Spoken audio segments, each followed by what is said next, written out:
पिछले कुछ महीनों से संघर्ष से जूझ रहे वृश्चिक राशि के जातकों के लिए नवंबर का महीना संघर्ष में कमी और भाग्य में वृद्धि ला रहा है। स्वास्थ्य के लिहाज से देखें तो यह महीना आपके स्वास्थ्य के लिए बेहतर रहेगा। आपके नवम भाव में बृहस्पति और प्रथम भाव में मंगल की मजबूत स्थिति आपकी ऊर्जा और आत्मविश्वास को बढ़ाएगी। आपके मेडिकल एक्सपेंसेस कम हो सकते हैं और आप ज्यादा एक्टिव महसूस कर सकते हैं। हालांकि 12 नवंबर से लेकर 28 नवंबर तक फिर से कुछ स्वास्थ्य समस्याएं आपके जीवन में आ सकती हैं। 12 नवंबर से लेकर 28 नवंबर के बीच में आपको एलर्जी, सर्दी, खांसी या बुखार जैसी समस्या हो सकती है। आप में से कुछ लोगों को अस्पताल जाना पड़ सकता है या दवा भी लेनी पड़ सकती है।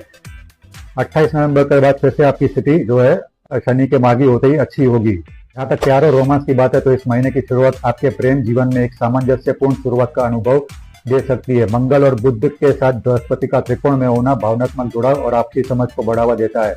अगर आप किसी कमिटमेंट में हैं तो यह आपके रिश्ते को मजबूत करने का एक अच्छा मौका देगा। भले ही पुराने मतभेद हो, नवंबर के पहले 10 दिन आपको फिर से विश्वास बढ़ाने में और अनावश्यक विवादों को टालने में मदद करेगा। हालांकि 12 से 26 नवंबर के बीच तनाव फिर से बढ़ सकता है। स्पेशली 14 से 20 नवंबर के बीच में किसी तीसरे व्यक्ति की उपस्थिति की वजह से आपके अंदर ईर्ष्या और अधिकार जताने की भावनाएं वापस से बढ़ सकती हैं। इससे गंभीर बहस और भावनात्मक तनाव आपके बीच हो सकता है। अपने शब्दों पर ध्यान दें क्योंकि इस दौरान गलतफहमियां भी आपकी तेजी से बढ़ सकती हैं। 28 नवंबर से स्थिति में सुधार होने लगेगा। जैसे ही बृहस्पति वक्री होगा, शनि मार्गी होगा तो आपका कम्युनिकेशन क्लियर होगा और आपका इमोशंस भी स्टेबल होगा। 29 नवंबर तक आप अपने प्रेम जीवन के सुनहरे दौर में प्रवेश करेंगे। सगाई और विवाह समारोह के लिए यह एक अनुकूल समय होगा। अगर स्टूडेंट्स और शिक्षा की बात करें तो इस महीने की शुरुआत में आप अपनी पढ़ाई पर पूरा ध्यान केंद्रित कर सकते हैं और लगातार प्रगति कर सकते हैं। 12 नवंबर से शुरू होकर लगभग 2 हफ्तों तक आपको शैक्षणिक चुनौतियों का सामना करना पड़ सकता है। आपकी जन्म राशि में वक्री बुध आपकी एकाग्रता को प्रभावित कर सकता है और शिक्षकों व कलीग्स के साथ आपके उलझनों को बढ़ा सकता है।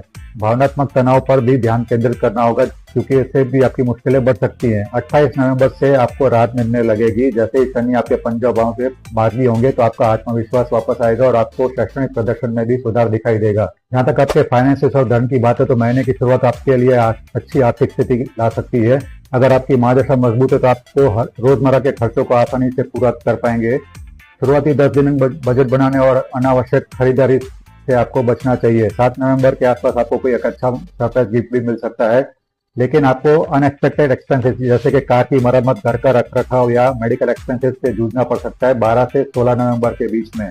जहाँ तक लीगल कोर्ट केसेस की बात है तो महीने की शुरुआत में आप अपने कानूनी मामलों को आसानी से निपट सकते हैं। 12 नवंबर से लेकर 26 नवंबर तक आपको वापस कानूनी चुनौतियों का सामना करना पड़ सकता है। 28 नवंबर के बाद शनि मार्गी होते ही आपको कानूनी चुनौतियों से आसानी से निपटने में मदद मिलेगी।